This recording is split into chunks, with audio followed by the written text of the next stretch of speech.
Hello, everyone, and thank you for joining us. We got another client question we would like to tackle for you today. This question came from a client in regards to his own situation, but just kind of a broad question as well. Should I donate cash or should I donate stocks? And while I'm in that decision, how do I know which one is better, right? So which one should I do and which one should or could not be better? So this was a client question. It was a client specific situation. So we're going to walk you through one, and Will's going to kind of share how you might filter through that decision-making process on your own. Yeah, so the rules around how donations to charities affect your AGI and your overall tax bill are fairly complex.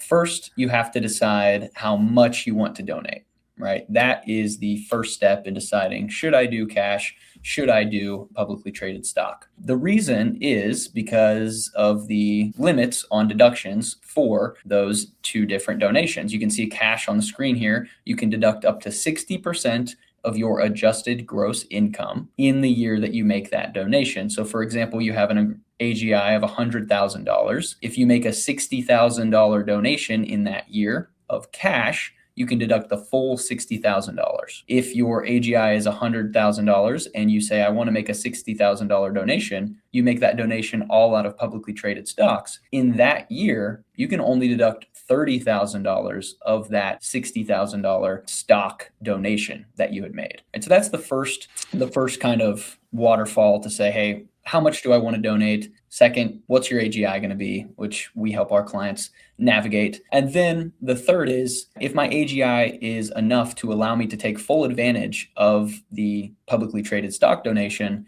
right? Then the answer is usually appreciated stock. That's typically what you want to donate. So let's take a scenario here, just assume that you have a $50,000 cash bonus that you had received from your employer that you weren't expecting, and you also have $50,000 of XYZ stock, and you said, hey, I think I want to donate that to charity, right? Very charitable and charitably inclined. I would like to do something good with that money. A couple benefits to donating the appreciated stock, if your AGI allows for the full deduction in that year, is one, the charity will not have to pay capital gains on that growth, right? So as an example, you invested $25,000 into XYZ stock. It's grown to $50,000. If you were to sell that stock, you would have to pay capital gains on the $25,000 in growth.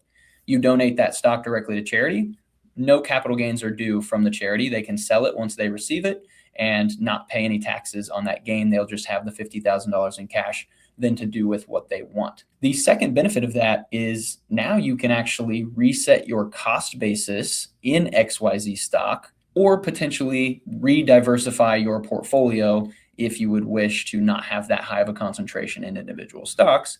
Let's take a second and share cost basis, just dial that in. So cost basis, that term is how much money you put into it. What was your original investment into that stock, in this case, XYZ? So that 50,000 gain, if on the last slide there, right? If that 50,000 on the right-hand side, 50,000 in XYZ stock, 25,000 in capital gains, you originally put in 25,000. So that 25,000 is your cost basis, or the original amount you put in. And you can see the benefit of donating this appreciated stock and then reinvesting the cash bonus for yourself, right? Is that you reset that cost basis to now $50,000 instead of $25,000.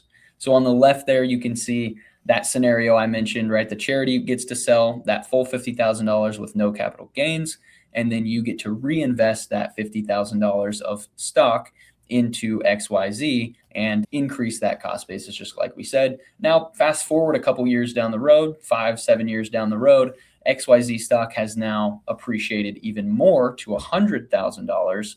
Now you can see what you've set yourself up with by zooming out. Right now, instead of having $75,000 in capital gains, right, because you didn't reset your cost basis, you were able to reinvest that $50,000, and now you only have $50,000 in capital gains from that growth of the stock, reducing your overall tax bill, all while helping that charity achieve its goals, achieving your charitable contribution goals by just being more efficient with how we use all of the assets at our disposal to overall lower your tax liability, both this year, right, and throughout your entire financial plan and your entire remaining life, right? How can we lower that tax bill to keep more money in our pockets or be able to donate some more money to charity along the way? So typically, it makes way more sense to go ahead and donate that appreciated stock to the charity instead of donating strictly with just cash. But like we always say, every situation is different. And it's very, very important to work your plan.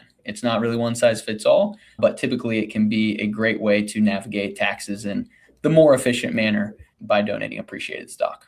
Yeah, definitely. If you're, so to summarize, right? If you're doing less than 30 of AGI and you have appreciated stock, you definitely should be considering the stock portion, right? We'll make sure it makes sense, but definitely be thinking there's a win-win-win here. There really is. The charity wins, you win by getting to reset your cost basis. It can be a very, very beneficial thing to have that be a part of your plan for sure. So, Well, we appreciate you walking through that. Great example, great information. As always, we appreciate your time for watching. Please shoot us any questions that you have. We'd love to address them, and we hope you have a good rest of your day.